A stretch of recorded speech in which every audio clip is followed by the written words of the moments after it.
Ministry's mission is to develop the best natural nutrition products for high-performing athletes, and their mango gel is the best tasting gel I've ever had by far. Try their range with 50% off a tasting box using the code ROUGE50. Huge stage in the AlUla Tour today, starting in Hegra to Taima Fort. Doesn't look like a hard stage. Pancake flat, no real climbs of note, but the wind would play a huge factor in the desert. They started at the Hegra archaeological site. One of the most unique starts, actually, for a stage in cycling this year. They rolled out on the gravel or sand. I think it was neutralized at that point. A lot of punctures again today, but then they got onto the main roads, and we saw the peloton in this formation. When you see the peloton in this formation, you know what's coming. X tried initially to split it in the crosswinds with Abrahamsen. That didn't work. The wind wasn't strong enough. Then we see it picking up, and they're also on like a false flat uphill drag. But when they got onto the really big highways, we saw Aznar got left behind by the breakaway. He wasn't happy. They didn't let him back on. When they got onto the main highway, look at these bits of paper. It's like a red rag to a bull. The riders see the bits of paper flying across the road. They've got a right to left as they look at it. Heavy crosswind. Might have been just straight crosswind. Micah, when the camera pans out, he's in the position you don't want to be in. If you're not in the first third of this peloton, which actually Perikas and most of UAE weren't, when Tudor sparked it, then see you later. Crosswind chaos, Frison right there. Q365 and Pidcock were all over it. And this front group, this echelon starts to form. Alan Hatherley makes it. Christoph has a puncture. He's had about 5 punctures so far. He's gone. No sprint for him today, and it's carnage across the roads. Merlier obviously makes it. He's a specialist with Soudal Quickstep. Bahrain make it with Keplinger, the desert specialist. Pidcock's right there, exactly where you want to be, protected from the wind. It's coming from their right shoulder, remember, but you don't want to be too much in that gutter, in that hard shoulder all the time. I'll show you why a little bit later. Merlier pops out, dives back in, and when the echelons form this close to the finish, it's really, really hard for any groups to come back, but we don't know who exactly has missed it yet, as they're still going. With Bahrain, they're really good actually in these desert races. I think last year Keplinger in UAE Tour was 5th. The sprinters roll through themselves, but we begin to see who's missed it. Micah, although he's already out of GC, but more importantly, Eddie Dunbar, 4th on GC, and Jaco, one of their leaders, he's out. He'd lose a minute, which he's obviously not going to make back. Stefan de Bod also missed it, who was, I think, 5th on GC. And Q365, they do a really good job because, yeah, they don't have, like, the biggest names around Pidcock, but they got the biggest guys, physically. Zukowski, Frison, they got him sandwiched. That's the way to do it. Have your GC guy in between the two big units. They're protecting him really, really well. Jakobsen makes it. So actually most of the sprinters, as they normally do, they made it. Merlier, Jakobsen, Groeneweg, and Decline, because actually sprinters are the best in crosswinds, efficiently wise. But yeah, it's harder to come up the right-hand side. It's easier to come up the left-hand side in the gutter when they're in friendly formation like this, played across the road.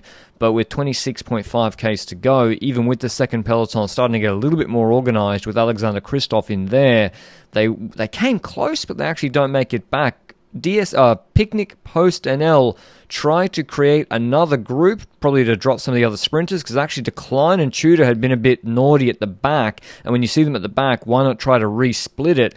But this actually doesn't work because now they're in not friendly formation. They're narrower, they're closer to the gutter with Eckhoff, and everyone actually, if you have your right shoulder exposed like Merlier does here, you're doing the same amount of work as Degenkolb was. So Decline and Tudor maybe got lucky, maybe they knew that the wind direction wasn't right, but here's why you don't want to come up the inside, even though it is way easier power-wise. Look at this sort of trench, and that's where all the debris will collect. That change in road surface is also where you can see the debris is stored there, so you're much more likely to have a flat. And if someone pushes you, if it sways across, you're riding through sand, you get pushed into the gutter, so it's risky to move up there, even though it does save your legs. So that group never comes back. They came really close, they never did, and now it's time to get into sprint formation. Near disaster for Thomas Pidcock, the veteran maneuver, the veteran move. I wonder if he had the puncture like a slow flat on the tubeless before the 3Ks to go. He rides it in. Maybe he only realised it with 1,700 metres to go, that he puts the hand up. He's got a flat within 3Ks.